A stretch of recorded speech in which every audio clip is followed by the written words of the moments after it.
Assalamu alaikum wa rahmatullahi wa barakatuh. I am Bilal Abdul Kareem and I am a journalist for On the Ground News. But today I'm going to step out of my role as a journalist and I'm going to talk to you directly, one person who is in eastern Aleppo, as you can see, to the rest of the world. My message here is very simple and it is very compact, and that is this. If there is anyone who is out there who believes that this war that is taking place here inside of Syria is a war on terrorism, I am telling you that the people saying it are playing you for a fool. I will say this again. Anyone out there who hears someone saying that they are attacking Aleppo because they are going after Jabhat Fatih Sham or Jabhat Nusra or some terrorists, know for a surety they are playing you for nothing more than an abject fool. In this city, in the last week, I'm talking 7 days, in the last week, 5 hospitals have been put out of service. Now, what do I mean by out of service? That they just hang an out of service sign on the door? No. What I mean by out of service is that the hospitals have been blasted to powder, killing both patients and doctors and children and women and anyone else who happened to be in the area at that time. That's what I mean when I say hospitals here have been put out of service. They have been targeted by barrel bombs, missiles, and grad rockets.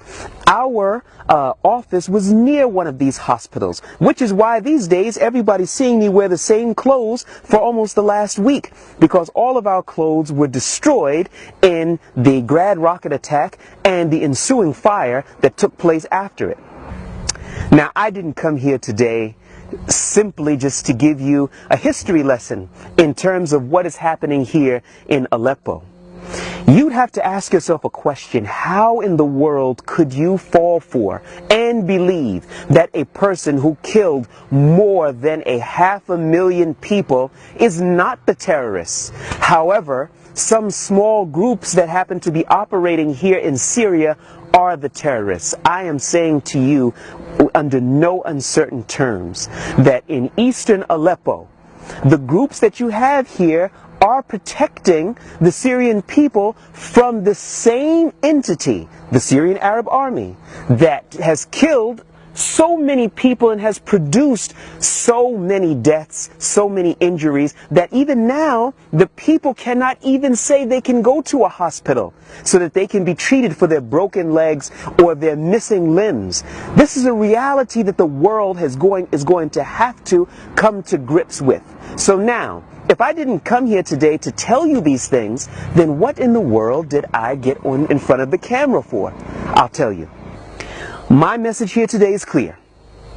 I am calling on every single man, woman, and any child that wants to participate to go to any Syrian or Russian embassy around the world, and you get all of your friends and your family and everybody else, and you demonstrate in front of the embassies. Now, wait a minute.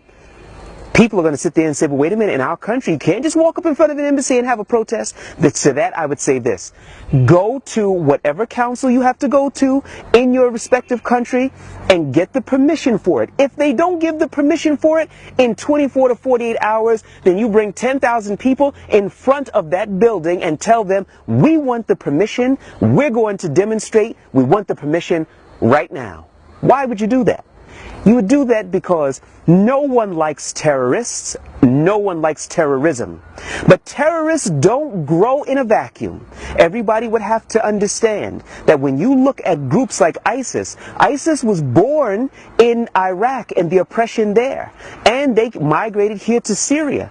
So I see them, these people are terrorists, but everybody knew that the Americans were oppressing the Iraqi people, and therefore they did nothing. And now you have ISIS. So I'm saying to you, if you're serious, if you're really serious that you don't want a terrorist attack to happen to you or to your family members or to anybody anywhere around the world, it is incumbent for people like you and me and everybody to stand up to terrorism. And if you can't say that Bashar al-Assad, who has killed more than 500,000 people, has displaced half of the Syrian population, and has done all that they're doing here right now, if you cannot call him a terrorist, then I would have to say that something is severely wrong with you. I'd like to just introduce to everybody before I do go my little companion. I don't know what her name is, but I promised her owner, who lost quite a few family members, and her uncle's building was demolished. When I say demolished, I'm using the linguistic term demolished, that there's nothing left of the building. Alhamdulillah, they were able to escape uninjured. But I promised her I would do this video with her doll, and she was nice enough to loan it to me. So I would have to go back to her, and I want to tell her that the world is listening, the world is hearing, and the world is going to come together and do something to take these atrocities away from her population and the people here in Aleppo and in Syria in general. Finally, I say to you, don't you dare fall for anybody who's telling you, I don't care if his name is Obama, Putin,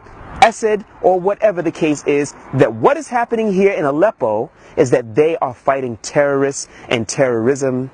My name is Bilal Abdul Kareem. Jazakumullahu khaira. Please do share this video. Don't press the stop button until you decide to share it. Assalamu alaikum wa rahmatullahi wa barakatuh.